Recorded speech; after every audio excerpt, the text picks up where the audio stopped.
네, 안녕하십니까. 다산에듀 강사 권동성입니다. 이번 강의부터 우리가 알아볼 과목은요, 바로 제어공학입니다. 자, 이 제어공학은 우리가 전력공학이라든지 아니면 전기기기 같은 경우는 우리 실생활에서도 많이 만나볼 수가 있었습니다. 그런데 이 제어공학은요, 조금 생소하실 수가 있어요.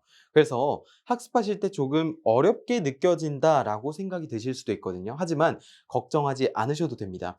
물론 이론은 그것을 받아들이는 데까지 조금 걸리실 수는 있어요. 그런데 어떠한 방법, 예를 들어 내가 이 문제를 풀었다. 그러면은 그 방법이 그대로 조금만 변형돼서 출제되는 경우가 많습니다. 즉, 한번 요령을 익혀 놓으면 쭉쭉쭉 푸실 수 있다. 그러니까 이론을 배우실 때 조금 차근차근 확실하게 배워 놓으시면 나중에 문제풀이에 있어서는 좀 더 수월하게 접근할 수 있는 학문이 바로 제어공학입니다. 자, 이 제어공학은요, 단독 과목으로 있는 것이 아닙니다. 어떻게 되어 있냐면, 회로이론 및 제어공학 이렇게 있습니다. 자, 이 말은 무엇이냐면, 우리가 전기기사, 그리고 전기공사기사에는 4과목이 뭐냐면요, 회로이론 및 제어공학입니다. 그런데 전기산업기사는 이 제어공학이 없어요. 어디에 있냐고가 아니라 그냥 없습니다. 4과목이 회로이론 이렇게만 주어져 있거든요. 근데 기사나 공사기사 같은 경우에는 회로이론 10문제, 제어공학 10문제 이렇게 20문제가 출제가 됩니다. 그런데 전기공사 산업기사 같은 경우는 1과목에 보시면 전기응용이라고 있습니다. 자, 이 전기응용에서요, 이 제어공학 1장 자동제어계의 개요가 그 전기응용에서 나와요. 그러니까 여러분이 딱 공부를 하시는데 만약에 전기산업기사를 준비하신다라고 한다면 이 제어공학은 학습하지 않으셔도 되고요.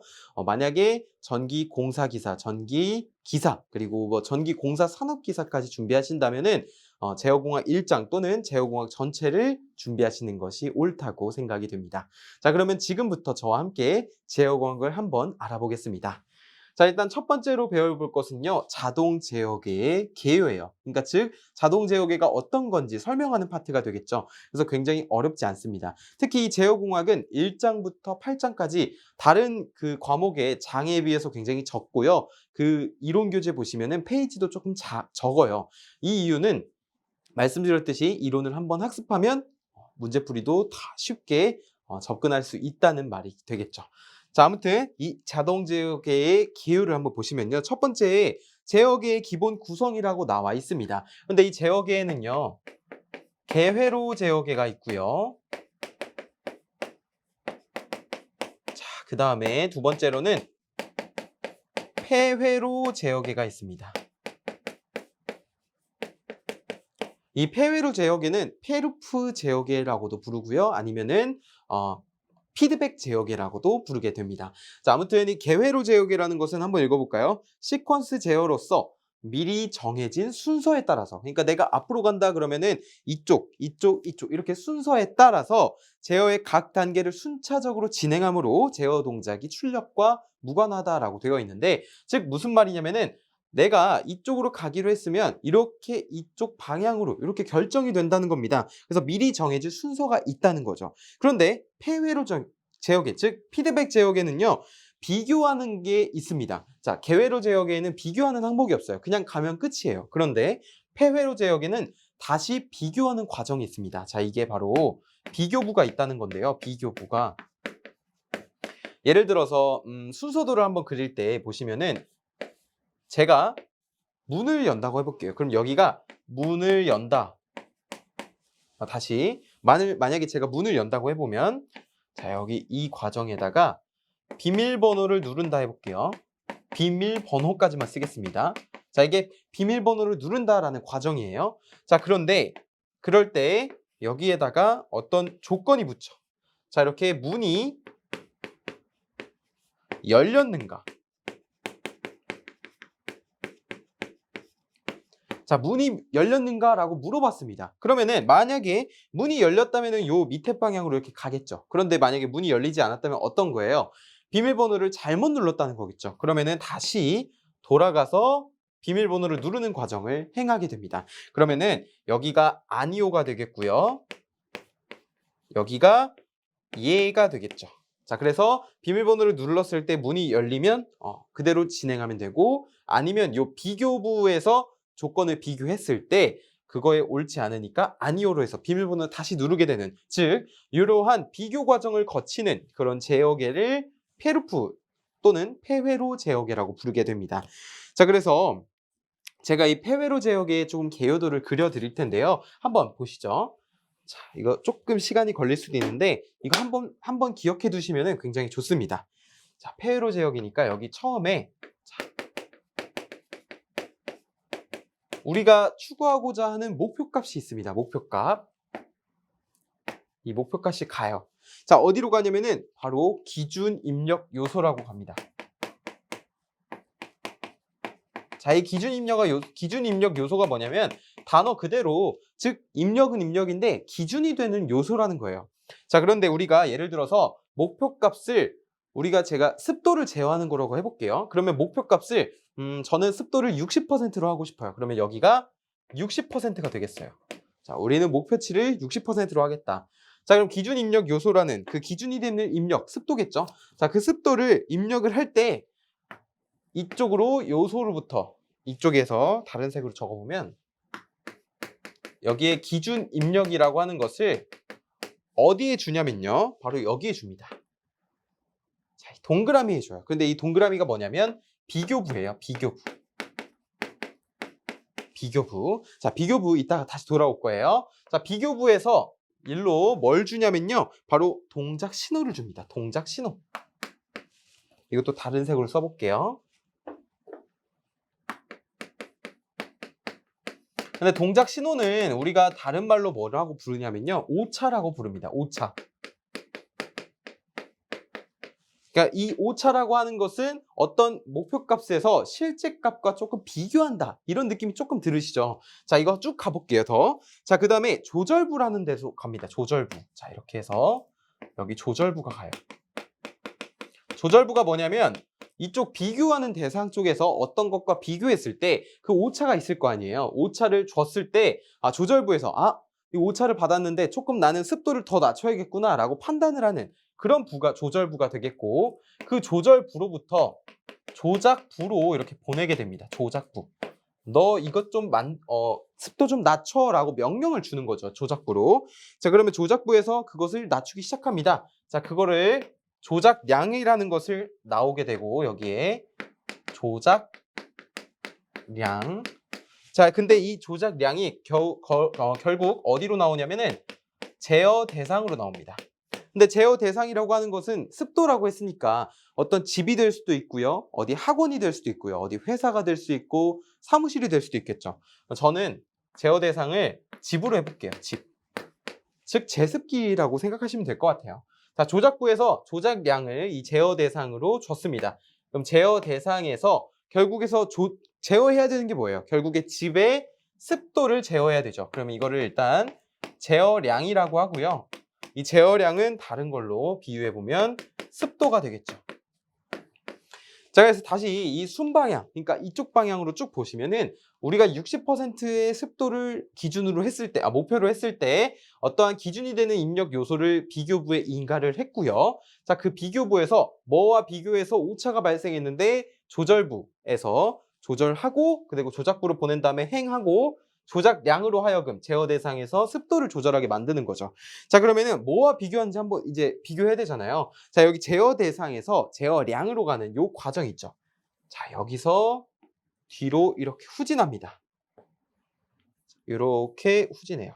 그럼 여기가 바로 검출부입니다. 검출부. 즉 여기 제어 대상에서 나오는 걸 검출한다는 거죠. 자, 그 검출한 것을 어디로 보내요? 바로 비교부로 보냅니다. 검출한 것을 비교부로 보내요. 즉 내가 만약에 여기 보시면은 습도가요, 집에서 예를 들어 80%라고 해볼까요? 80%. 제가 60%로 낮추라고 했는데 결국에는 이 제어 대상의 습도가 80%래요. 그러면 80%가 60%에 해당이 되나요?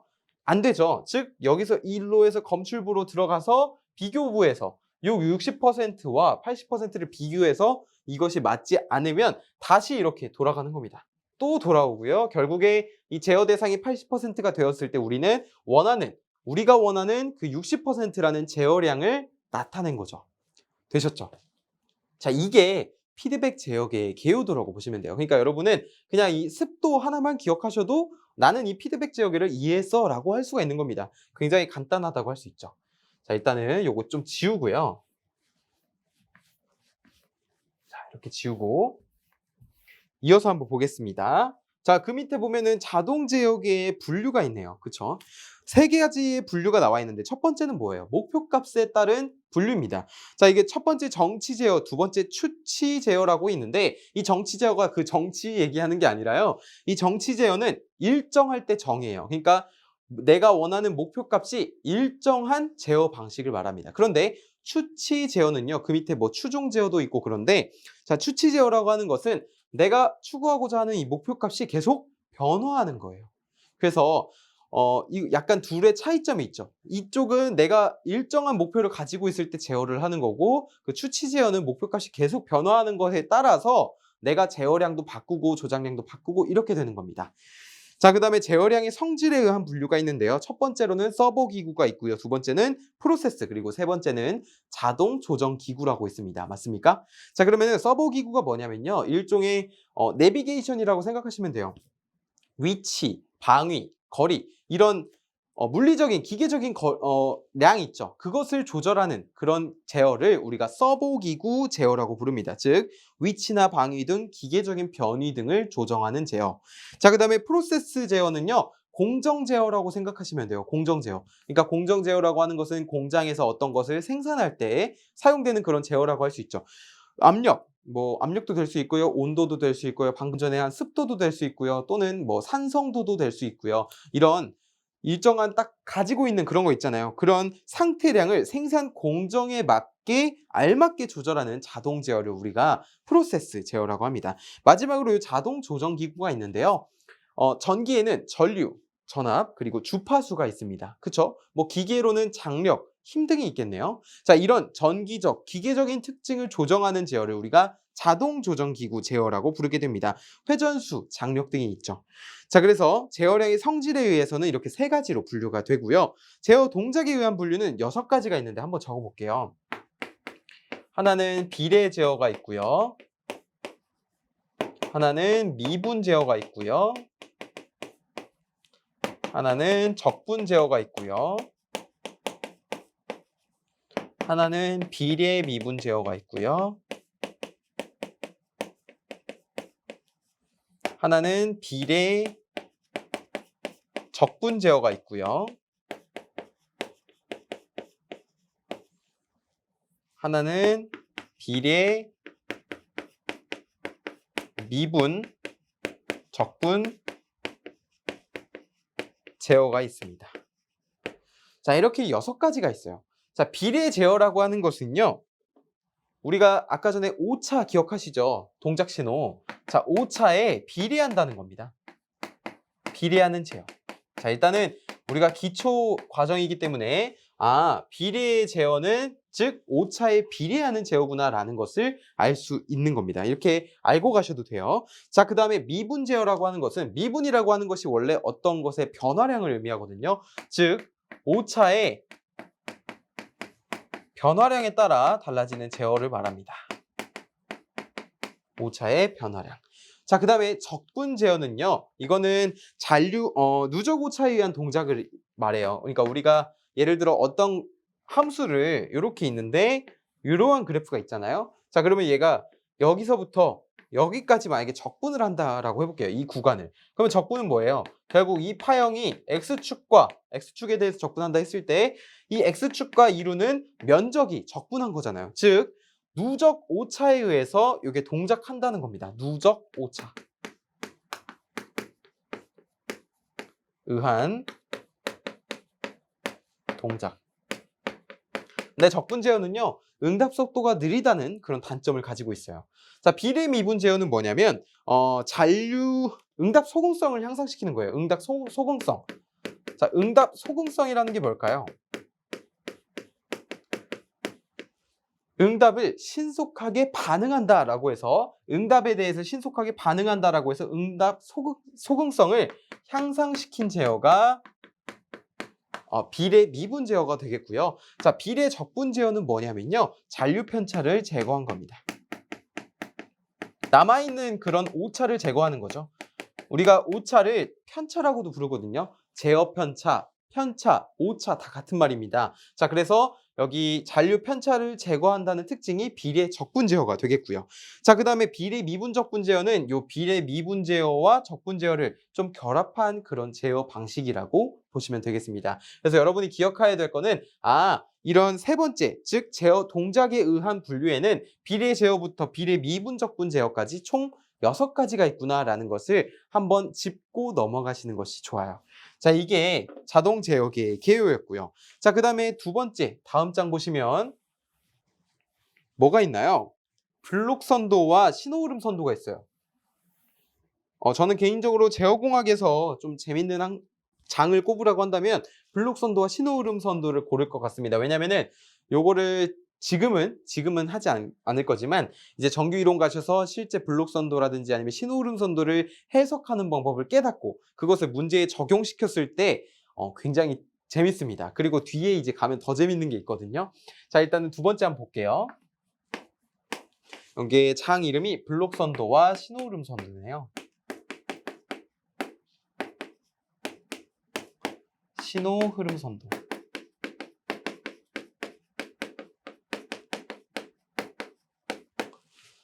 블록 선도와 신호흐름 선도는 그 큰 틀은 같다고 보시면 돼요. 이걸 어떻게 표현하는지에 따라 블록 선도라고도 부르고 신호흐름 선도라고도 부르는 겁니다. 자, 그래서 블록 선도는 말 그대로 블록이에요. 여기 그림 교재 보시면 네모칸 이렇게 되어 있는 거 보이시죠? 자, 블록 선도 그려볼게요. 자, 이렇게 해서 여기에 어떠한 네모칸이 있고 이쪽으로 쭉 갑니다. 자, 그 다음에 어떻게 돼요? 이게 다시 여기서 분기에서 돌아와서 어떠한 네모칸을 만나고 이게 여기로 들어가죠. 자, 이러한 형태가 되어 있습니다. 그쵸? 그럼 여기가 뭐라고 나와 있어요?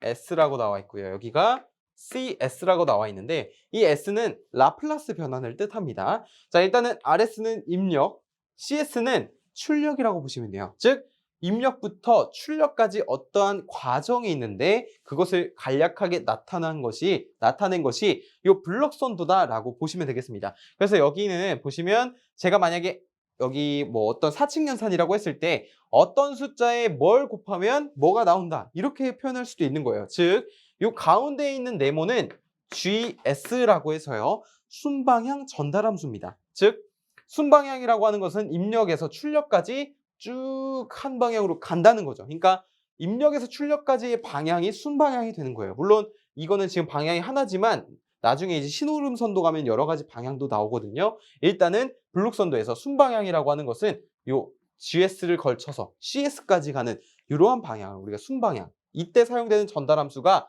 GS, 순방향 전달함수라고 교재에도 적혀 있습니다. 자, 그다음에 밑에 보시면은 HS라고 있어요. HS라고 있는데 자, HS는 피드백 전달함수라고 보시면 돼요. 그러니까 되먹임 전달함수. 그러니까 다시 돌아간다. 다시 돌아가잖아요. 지금 여기서 분기해서 일로 다시 돌아가서 여기로 되먹이고 있잖아요. 어디에? 바로 입력에다가 요거를 결합을 해서 GS를 거쳐서 CS가 되는 거죠. 자, 그리고 GS와 HS를 합치면 요 두 개를 곱한 거 그걸 우리가 뭐라고 부를 거냐면요. 게루프 전달함수라고 부를 거예요. GS와 HS를 곱한 값. 이러한 전달함수를 곱한 거를 게루프 전달함수라고 부를 겁니다.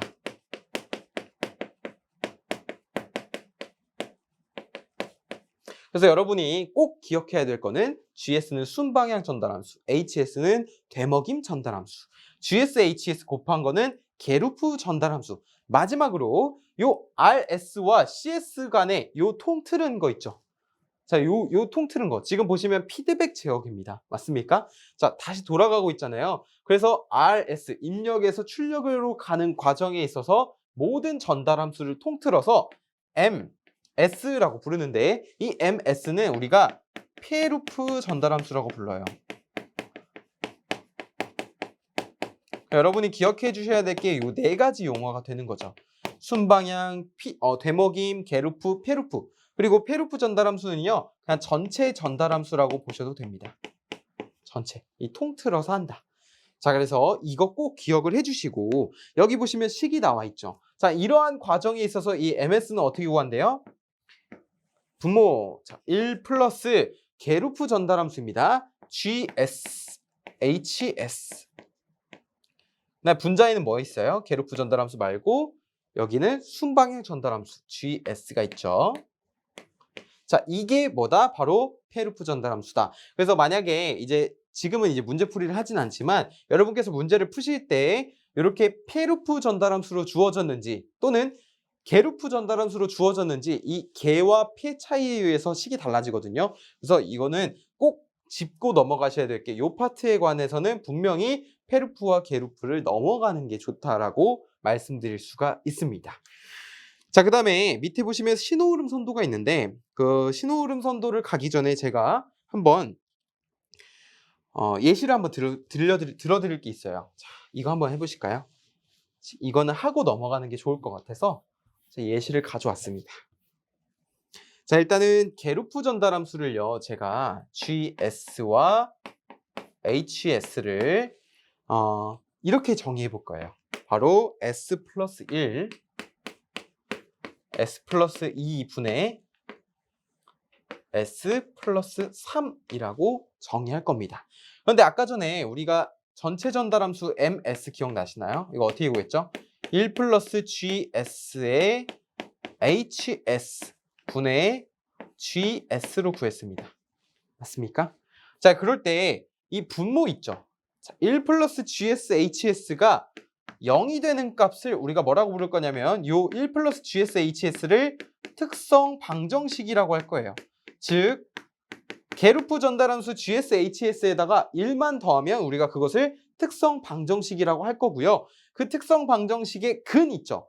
특성 방정식이 0이 되는 근 S값, 그것을 우리가 특성 근이라고 부를 겁니다. 그래서 제가 이렇게 게루프 전달함수를 놨잖아요. 1 플러스 GS, HS가 0이 되는 값이래요. 그러면은 예를 들어 여기서 1 플러스 GS, HS라고 하면 여기다 1을 더한 거겠죠? 자, 그럼 이거는 1 플러스 S 플러스 1, S 플러스 2 분의 S 플러스 3입니다. 자, 이게 뭐라고요? 0이 되는 값이래요. 자, 그럼 한번 통분해 볼까요?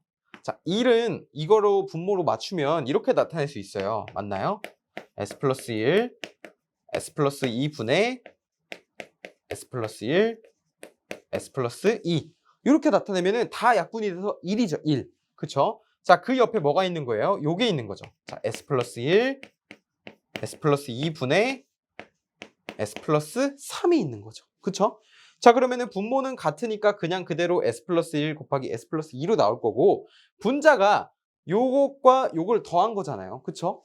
자, 근데 위에 분자를 한번 더하면 이렇게 돼요, 여러분. S제곱 플러스 3S 플러스 2가 되고요. 여기는 S 플러스 3이에요. 지금 분자만 더한 겁니다. 자, 그럼 이거 계산하면 뭐가 나오냐면요. S제곱 플러스 4S 플러스 5가 나와요. 그런데 우리가 어떤 분수가 A분의 B가 있어요. A분의 B가 0이 되려면 A가 0이어야 되나요? 아니면 B가 0이어야 되나요?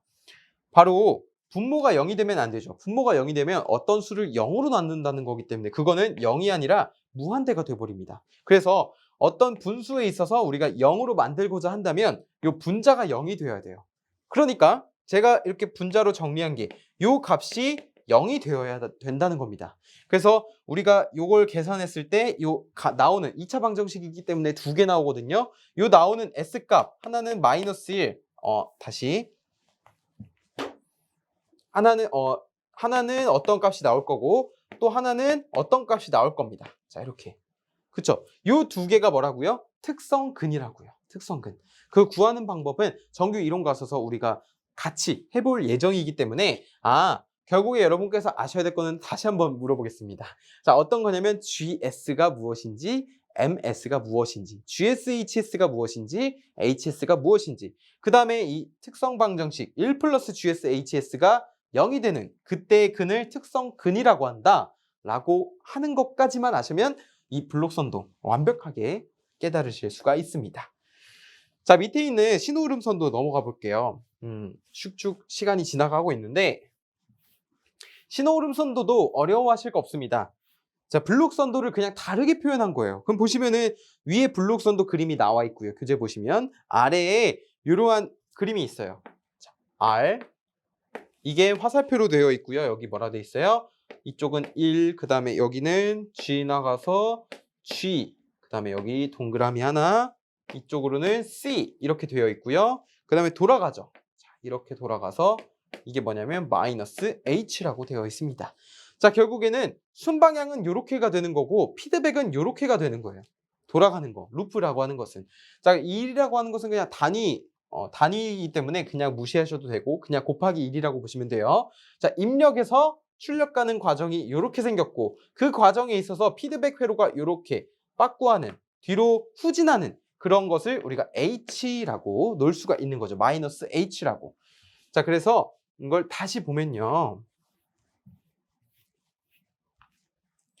다시 보면 제가 어떤 예시를 들고 왔는데 이거는 이제 간이전달함수법을 바로 알기 위해서 그리고 위에 신호흐름 선도를 같이 한번 학습하기 위해서 제가 예시를 들고 왔습니다. 자, 여러분은 이것만 아시면은 정규이론 들어가시기 전에 나 신호흐름 선도 공부했었어 라고 깨달으실 수가 있어요. 자, RS라는 즉 입력이라는 것을 놓고요. 여기에 쭉 갑니다. 자, 어디로 가요? 여기는 B라는 데로 갈 거예요. 자, 여기는 그 다음에 여기는 이렇게 되어 있고요. 이게 하나, 둘, 셋, 넷, 5개네요. 자, 그 다음에 여기서 이렇게 가는 과정이 하나 있습니다.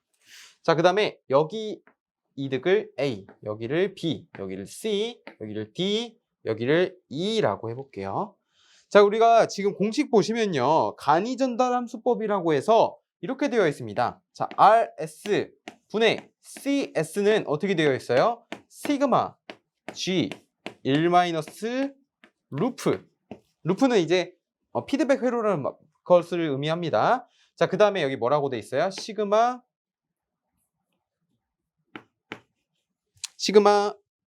앞에 1이 있죠? 1 마이너스 시그마 L1 그쵸? 플러스 시그마 L2 마이너스 시그마 L3 이렇게 되어 있습니다. 자, 이게 사실 정체불명의 식이잖아요. 이거를 처음 봤을 때 이걸 어떻게 무슨 식인지 알겠어요. 그쵸? 자, 그런데 이거 하나만 알면 신호흐름 선도는 문제는 진짜 푸실 수 있어요.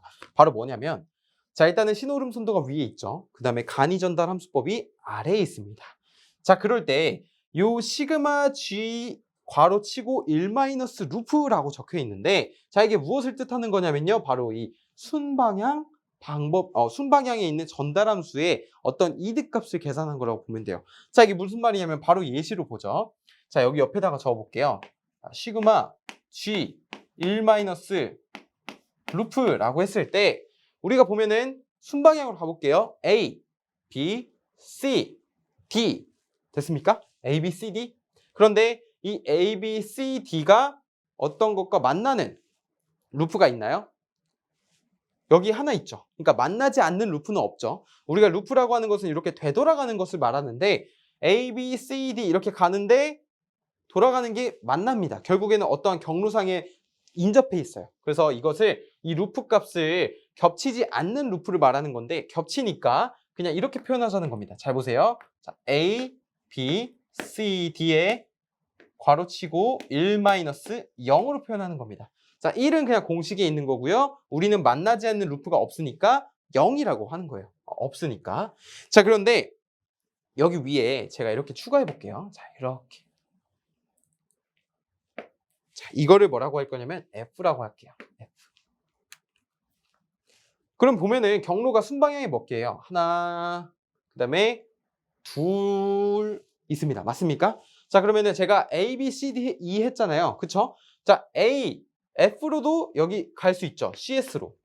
맞습니까? 자, 그러면은 A, F로 가는 동안에 만나지 않는 피드백 있죠. C, E가 있죠. 자, 그래서 요거를 더하기 시그마니까 더하는 거예요. 다 더하는 거. 자, A, F 먼저 적습니다. A, F. 왜냐면 경로가 하나, 둘 있으니까 여기 이득이. 자, 거기에 만나지 않는 게 여기 있네요. 자, 그러면은 1 마이너스 C2라고 할 수 있어요. 요거 두 개 곱하는 거예요. CE. 이 회로가 이렇게 되는 거니까. 이게 요 경로와 만나지 않잖아요. 그래서 요렇게 표현하는 겁니다. 자, 그러면 이거를 전개하면은 A, B, C, D의 플러스 AF 마이너스 AFCE가 됩니다. 이게 굉장히 어려울 수 있습니다. 근데 차근차근 따라오셔야 돼요. 제가 지금 조금 말을 천천히 하고 있는 편이거든요. 그래서 조금 이해하시기 쉬우시라고 좀 천천히 하는 겁니다. 자, 아무튼 다시 이 G의 1 마이너스 루프는 이렇게 계산을 했습니다. 자, 그러면 우리 남은 거 뭐예요? 분모가 남았네요. 분모 보시면요. 자, 여기다 이 다른 색깔로 적어볼게요. 자, 시그마 L1이라고 하는 것은요, 바로 이겁니다. 각각의 페루프의 합을 말하는 거예요. 페루프 이득의 합. 근데 페루프가 지금 몇 개예요? 하나밖에 없죠? 그럼 우리는 요거를 C2만 있구나라는 것을 알 수가 있고요. 자, 시그마 L2라고 하는 것은요. 시그마 L2라고 하는 것은 각각 만나지 않는 두 개의 페루프의 곱을 말합니다. 두 개의 페루프의 곱. 그런데 애초에 우리가 지금 만나보는 이 신호 흐름 선도는 페루프가 하나밖에 없죠. 그러니까 그거는 0이 되겠어요. 자, L2는 뭐라고요? 각각 만나지 않는 페루프 간의 곱. 예를 들어 제가 페루프를 여기다 뭐 하나를 더 만들었으면 C, E, B 뭐 이렇게 해서 4개의 곱이 되겠죠. 자, 그 다음에 시그마 L3는요. 각각 만나지 않는 페루프의 3개 페루프의 곱이에요. 요건 2개 페루프의 곱이고요. 요건 3개 페루프의 곱입니다. 자, 그것도 마찬가지로 0이에요. 사실 요 자세한 내용은 정규 이론에서 우리가 다양한 예제를 풀어볼 거거든요. 그러니까 너무 지금 기초 과정에서부터 머리 쓰지 마시고 요거는 그냥 요렇게 구하는 거구나. 이런 예시에서는 요렇게 구했구나. 라는 정도만 아셔도 정말 잘하신 겁니다. 사실 이 제어공학은 유추하는 게 조금 힘들어요. 그냥 이렇게 이거 이렇게 구하는구나 라고 일종의 약속이거든요. 자, 아무튼 이거를 다 이렇게 구했어요. 그러면은 우리가 요 값을 이용해서 한번 요 공식을 적어 보겠습니다. 전체 전달함수를 한번 만들어 볼게요. 자, 여기다가 시그마 L1이 뭐였죠? C2였죠? 자, 그럼 요것과 요거를 이용해서 한번 요거를 만들어 보겠습니다. 자, 분자가 뭐였어요? A, B, C, D 플러스 AF 플러스 AF, CE였고요. 자, 분모가 뭐였어요? 1 마이너스 CE. 여기 뒤에 0, 0이니까 지워지고. 결국엔 내가 구하는 간이 전달함수법으로 구한 전체 전달함수는 이렇게 되는구나 라는 것을 알 수 있습니다. 정말 어렵죠? 조금 어려울 수도 있어요. 자, 그런데 한번 이해 안 가시면 다시 돌려보셔도 됐고요. 이렇게 푼다는 것만 조금 알려드리고 싶었어요. 왜냐면은 이런 걸 보지 않고 정규 이론 가서 신호흐름 선도를 공부하는 거랑 한번 이렇게 머리를 조금 쓰셨다가 들어가시는 거랑 살짝 차이가 있거든요. 저는 개인적으로 이렇게 눈으로라도 귀로라도 듣고 들어가시는 것이 좋다고 생각을 했기 때문에 이렇게 한번 완성을 해봤습니다. 자, 세 번째는요. 바로 자동 제어계의 시간 영역 해석이에요.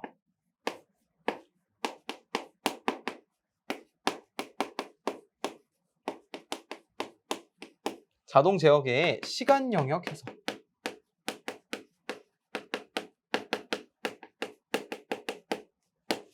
자, 우리가 자동 제어기를 해석하는 방법에는 시간 영역 해석도 있고요. 주파수 영역 해석하는 것도 있는데 주파수 영역이 요 다음 장 4장이 되는 겁니다. 자, 시간 영역에서는 시간응답, 그리고 과도응답, 정상응답이라고 있는데 자, 먼저 시간응답에는 이렇게 구분을 지을 수가 있다는 거죠. 그러니까 지금 보시면 1번이 시간응답이고 2번이 과도응답이고 3번이 정상응답이잖아요. 요 괄호로 중괄호로 이렇게 즉 시간응답에는 과도응답과 정상응답이 있는데 그 과도응답에 대해서 두 번째에서 다루고 정상응답에 대해서 세 번째에서 다룬다. 이렇게 말씀을 드릴 수가 있을 것 같아요. 자, 시간응답이라고 하는 것은 방금 말씀드렸듯이 과도와 정상으로 구분이 되어 있다고 하는데 우리가 예를 들어서 인덕터 L과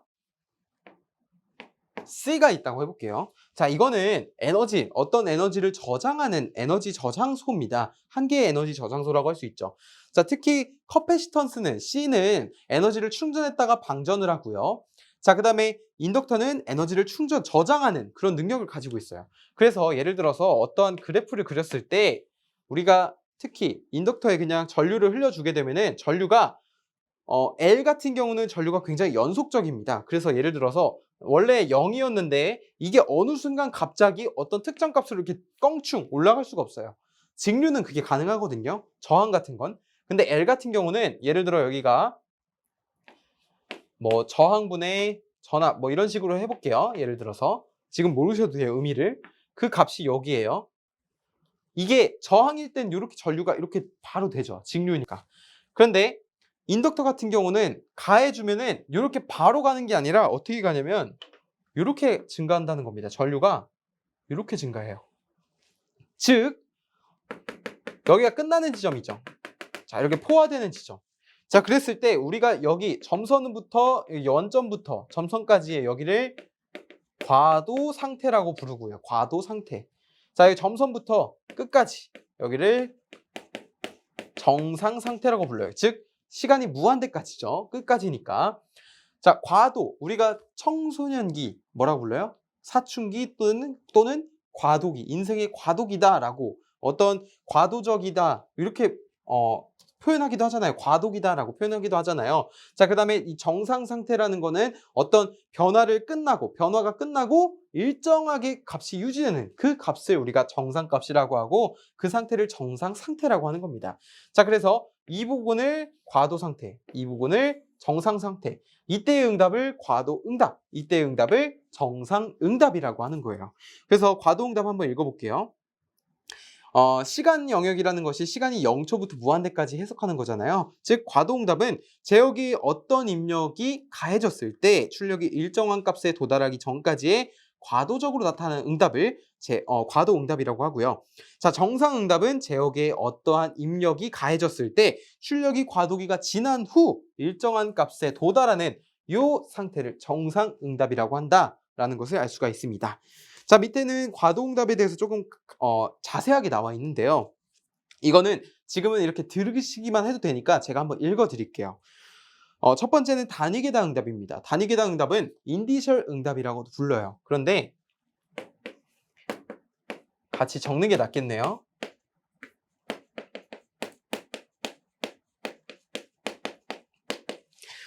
자, 단위계단 응답은 이렇게 문자로 나타냅니다. UT라고 나타내요. 또는 뭐 이렇게 할까요? UT-A라고 하겠습니다. 자, 보시면은 이게 뭘 나타내는 거냐면 자, A 값이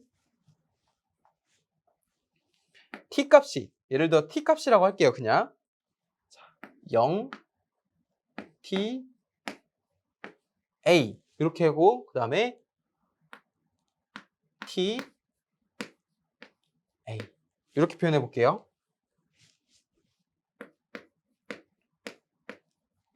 예를 들어서 UT-2라고 해볼게요.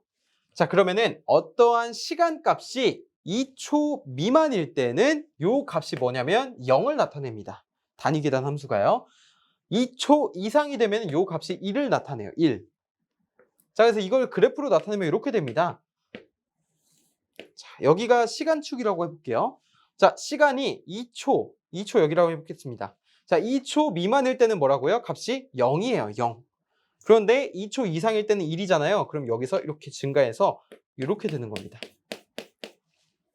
요게 단위계단 응답이에요. 그러니까 핵심이 뭐냐면 인디셜 응답, 이 UT라고 하는 것은 시간이 2초 이상이 되었을 때, 그러니까 A초 이상이 되었을 때 그 값이 1을 나타내는 값, 그것이 단위계단 응답이 되겠습니다.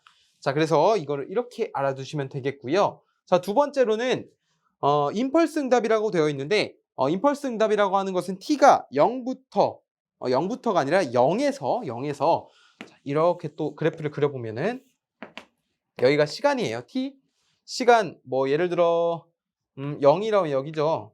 0에서 어떻게 되면 무한대의 크기를 갖는데요. 그 무한대를 어떻게 나타낼 거냐면 이렇게 화살표로 위쪽으로 이렇게 나타냅니다. 위쪽으로. 즉 이게 뭐냐면은 시간은 0초에서 크기를 무한대. 근데 폭이 0이에요. 그러니까 제가 그림으로 표현하면 이거예요. 이게 조금 헷갈릴 수도 있는데 자, 이 두 번째 임펄스가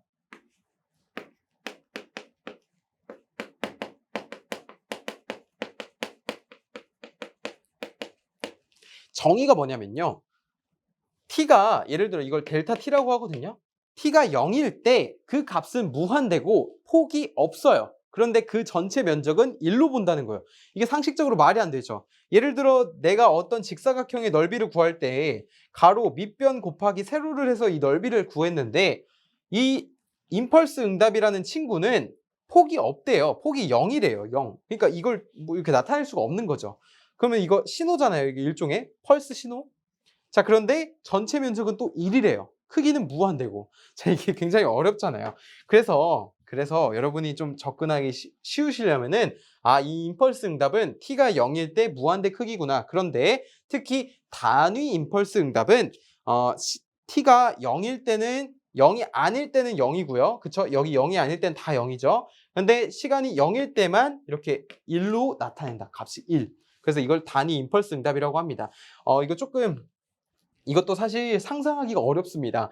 저도 처음에 제어공학을 배울 때는 사실 이 제어공학을 받아들이기가 조금 어려웠어요. 왜냐면은 상식적으로 안 받아들여지는 것도 있었거든요. 근데 여러분도 저와 똑같은 마음이실 겁니다. 근데 너무 그렇게 제어공학이라는 이 과목을 배척하지 마시고 저와 함께 천천히 학습하시다가 나중에 정규이론 들어가셔서 문제를 푸시면 제어공학은 진짜 문제는 쉽게 나오는구나 라는 것을 명확하게 아실 수가 있어요. 자, 그 다음에 세 번째 경사응답은 기울기가 1인 거, 기울기. 그러니까 뭐 예를 들면 이거죠. 그래프를 또 그리면 기울기가 1인 응답을 우리가 경사응답이라고 하고요. 이런 것을 입력으로 주었을 때 그 응답을. 자, 그 다음에 네 번째는 2차 지연 제역의 인디셜 응답, 즉 단위계당 응답인데 여기에는 이제 제동이라는 것이 나옵니다. 과제동, 임계제동, 부족제동이 나오거든요. 자, 과제동이라고 하는 것은 제가 비유를 해보면 설명드리는 것보다 비유가 나을 것 같아서 자, 과제동이라고 하는 건 예를 들어 제가 선생님이에요. 애들한테, 학생들한테 너네 시험 점수 80점까지 맞춰 라고 했을 때 80점을 그냥 한 번에 맞추는 친구가 있겠죠. 학생이. 자, 이게 바로 과제동입니다. 슉 하고 증가하는 거, 성적이. 자, 그 다음에 80점이라는 목표를 천천히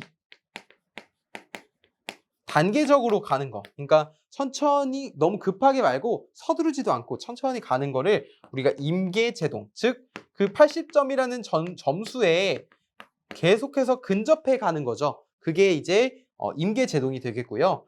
자, 80점을 목표로 하라고 했더니 어느 날은 90점을 맞았다가 모의평가를 했는데 90점 맞았다가 어느 날은 60점 맞았다가 100점 맞았다가 50점 맞았다 이렇게 뒤죽박죽 합니다. 자, 이런 것을 우리가 뭐라고 표현할까요? 뒤죽박죽이라고 할까요? 자, 80점 뒤죽박죽. 이거를 부족제동이라고 표현합니다. 자, 아무튼 요 2차 지연에서는 2차 지연 제역의 인디셜 응답에서는 이러한 과제동, 임계제동, 부족제동. 여러분 이게 중요한 거지 요 80점 기억하시면 안 됩니다. 요거 일종의 예시예요. 요거를 기억하지 마시고 제동이 과제동과 임계제동과 부족제동이 있구나라는 정도를 알고 계시면 됩니다. 자, 그다음에 정사응답이 있는데요. 정사응답은 이제 첫 번째 보시면 편차라고 되어 있는데 제가 아까도 말씀드렸듯이 제어, 편차, 오차 그리고 편차 다 같은 말입니다. 자, 어떤 제역의 전달함수에서 기준 입력이나 외란의 변화에 대한 출력 신호와의 오차라고 되어 있는데 제가 어떤 교실의 온도를 20도로 설정하고자 한다면 지금 실제 온도가 25도이고 그것과의 오차는 5도씨가 될 겁니다. 그쵸? 이 5도씨를 맞추기 위해서 제가 노력을 하고 있었는데 뭐 창문을 연다든지 뜨거운 바람이 들어온다든지 하면은 그런 오차가 또 이제 외란이 발생하겠죠. 그게 외란이 되는 거예요. 자, 그다음에 감도가 있는데 감도는 제어계를 구성하는 요소의 특성 변화가 전체 특성 변화에 미치는 그러니까 소수 예를 들어 집단이 있는데 어떤 한 명의 실수로 인해서 다수가 피해보는 뭐 이런 말도 있잖아요. 그래서 감도도 똑같습니다. 어떤 구성 요소 중에서 하나의 요소가 특성 변화를 했는데 이게 전체 제어계에 얼마나 영향을 끼치는지 그 정도를 나타내는 게 감도라고 보시면 돼요. 자, 마지막으로 사장입니다. 사장은 자동 제어계의 주파수 영역 해석인데요. 우리가 시간 영역이라고 하는 것은 t가 0부터 무한대까지였어요. 그쵸? 자, 그 다음에 주파수 해볼게요. 주파수. 자, 여기는 네 번째가 되겠죠. 이건 조금 빠르게 넘어가도 될 것 같습니다. 자, 주파수 응답과 주파수 전달함수를 하고 있는데 우리가 주파수는 오메가라고 표현을 합니다. 오메가. 자, 오메가는 뭐예요? 2파이 F거든요.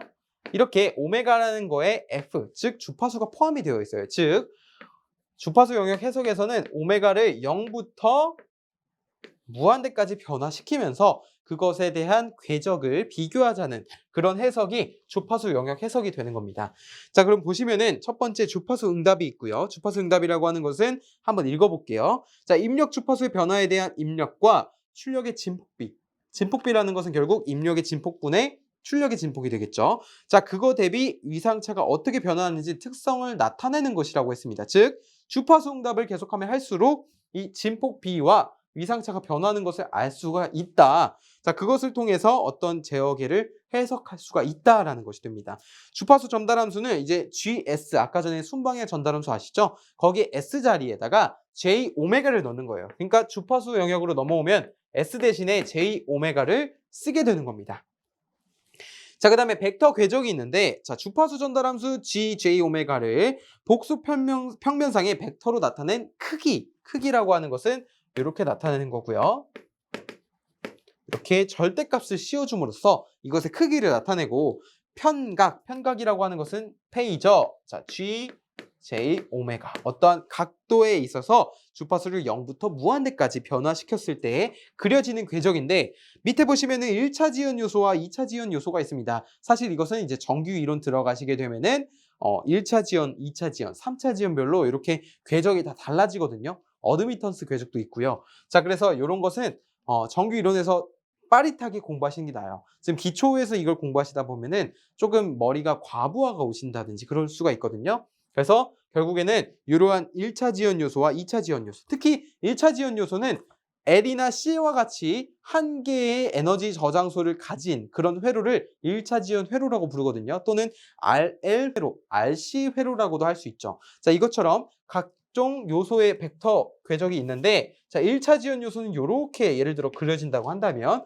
2차 지연 요소는 이렇게 그려지고요. 3차 지연 요소는 3개의 사분면을 지나서 이렇게 그려지게 됩니다. 자, 이거는 정말 자세한 내용은 정규 이론에서 하시는 것이 좋고요. 자, 그 다음에 마지막으로 보드선도가 있는데 보드선도는 이런 거예요. 자, 보드선도도 사실 제가 제일 좋아하는 파트 중 하나입니다. 왜냐면은 그림 그리는 재미가 쏠쏠합니다. 보드선도를 이제 대학교 때도 이제 이런 걸 그렸었는데,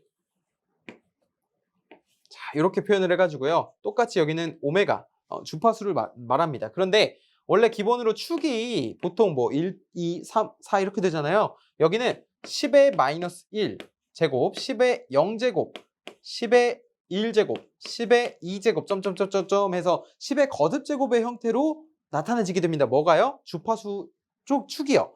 자, 이렇게 나타내는 이유가 이것을 이제 로그 값으로 나타내기 위한 거예요. 자, 그 다음에 여기는 데시벨이라고 해서 이득이 나와 있고요. 자, 그 다음에 여기는 위상이라고 해서 각도를 나타내는 도 있죠? 그것이 됩니다. 초기값은 이득 곡선은 0데시벨이 되겠고 각도는 위상 곡선은 마이너스 180도가 됩니다. 마이너스 180도. 자, 그래서 이러한 것을 우리가 보드 선도라고 부르고, 이 보드 선도는 어떻게 그려지냐면은 이 주파수별 있죠? 이렇게 별로 구간이 이렇게 나뉘어집니다. 이렇게 그림이 이렇게 나뉘어져요. 또는 뭐 위상 같은 경우도 똑같이 이렇게 나뉘어집니다. 이런 식으로. 이런 게 바로 위에는 이득 곡선이 되는 거고 아래는 위상 곡선이 되는 거예요. 자, 이것에 대해서는 정규 이론에 대해서 좀 더 자세하게 학습하실 수가 있습니다. 네, 저는 다음 강의에서 찾아뵙겠습니다. 감사합니다.